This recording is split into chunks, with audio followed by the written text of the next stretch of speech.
रब्बी जालनी मुकीम सलाती व मिन ज़ुर्रियती, ये दुआ रसूलुल्लाह सल्लल्लाहु अलैहि वसल्लम ने पूरी जिंदगी नमाज में नहीं पढ़ी। पूरी जिम्मेदारी से कह रहा हूं, ये नमाज की दुआ नहीं है। लाइए कोई आलिम, लाइए बिठाइए मेरे सामने, जहर का प्याला पी लेंगे, नबी करीम सल्लल्लाहु अलैहि वसल्लम से इसका सबूत नहीं दे सकेंगे कि नबी सल्लल्लाहु अलैहि वसल्लम ने नमाज में ये दुआ पढ़ी हो। हमने भी बचपन में यही पढ़ी थी, लेकिन जब दीन पढ़ा तो पता चला कि ये नमाज की दुआ है ही।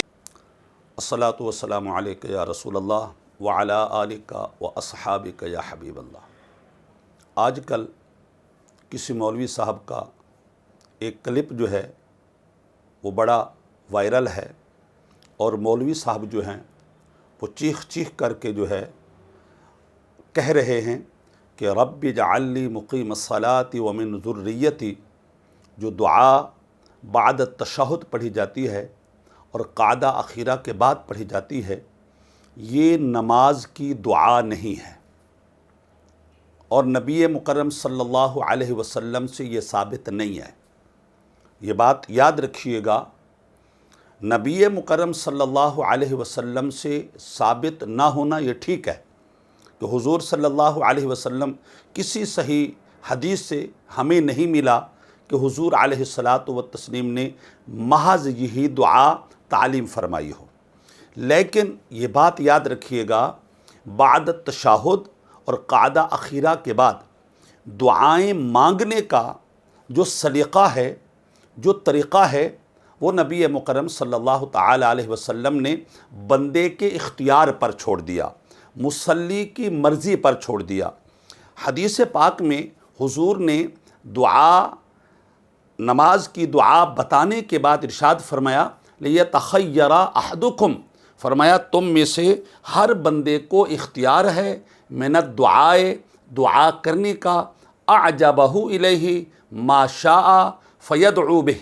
जो वो दुआ पढ़ सकता हो, उसके लिए पढ़ना मुमकिन हो, जो दुआ उसको आती हो वो दुआ जो है बाद तशहुद पढ़ सकता है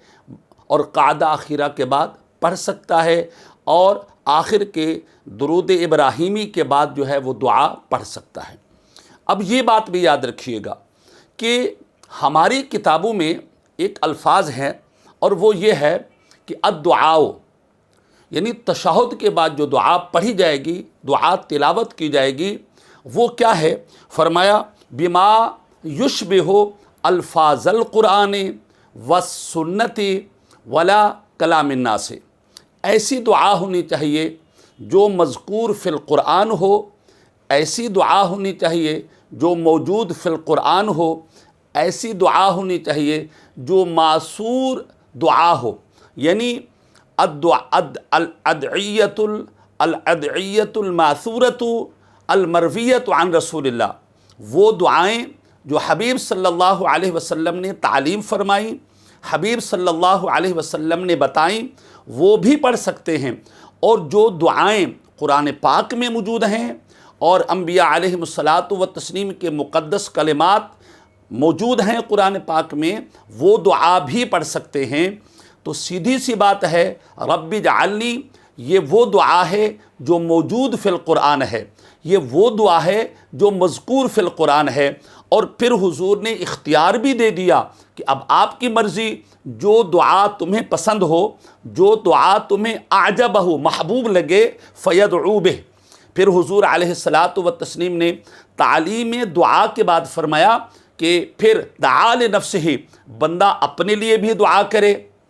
फिर बंदा अपने लिए भी दुआ करे और फिर वलिवालिदैहि, वालिदैन के लिए भी दुआ करे, व जमीअल मुमिनीन वल मुमिनात के लिए भी दुआ करे। हुज़ूर अलैहिस्सलातु व तस्लीम ने फरमाया ऐसी दुआ ना मांगो जिसमें तुम महज अपने लिए दुआ मांगो और दीगर मुसलमानों को भूल जाओ, दीगर मुसलमानों का तज़किरा ना करो और दीगर मोमिनीन मोमिनात का तज़किरा ना करो, अपने मशाइख और अपने वालिदैन और अपने असातिज़ा और जमी मोमिनीन का ज़िक्र ना करो। तो हुज़ूर अलैहिस्सलातु व तस्लीम ने मुसल्ली को इख्तियार दिया है कि जो वो दुआ जो मज़कूर फ़िल क़ुरान है वो भी पढ़ सकता है, लियतख़य्यर अहदुकुम मिनद्दुआ, ये अल्फाज हैं, वो भी पढ़ सकते हो। और अल अदइयतुल मासूरतु अल मरवियतु अन रसूलिल्लाह, और वो दुआएं जो हुज़ूर से मरवी हैं, हुज़ूर ने सहाबा को सिखाई और हुज़ूर ने ख़ुद जो है پڑھی اور پڑھنے کا حکم دیا وہ بھی پڑھ سکتے ہیں۔ لہٰذا مولوی صاحب کو چیخ چیخ کر کے اس کے بتانے کی ضرورت نہیں ہے کہ یہ نماز کی دعا نہیں ہے۔ ہاں یہ ضرور ہے، یہ دعا نماز میں پڑھنے سے موجود فی القرآن کے حکم پر عمل ہوگا، مذکور فی القرآن کے حکم پر عمل ہوگا، اور اس کا پڑھنا بھی جائز ہے۔ دعا کا حکم یہی ہے، یا تو وہ الفاظ قرآن سے دعا ہو یا پھر الفاظ رسول صلی اللہ علیہ وسلم سے ہو، یا تو موجود فی القرآن سے دعا ہو یا پھر الادعیۃ الماثورۃ المرویۃ عن رسول اللہ صلی اللہ علیہ وسلم سے جو دعا پڑھی جائے گی اس کا پڑھنا بھی جائز ہوگا، اور اس میں وہ ثواب بھی ملے گا، اس میں کوئی حرج بھی نہیں ہوگی۔ مولوی صاحب کو چیخ چیخ کر کے اس کا انکار کرنے اور رد کرنے کی ضرورت نہیں ہے۔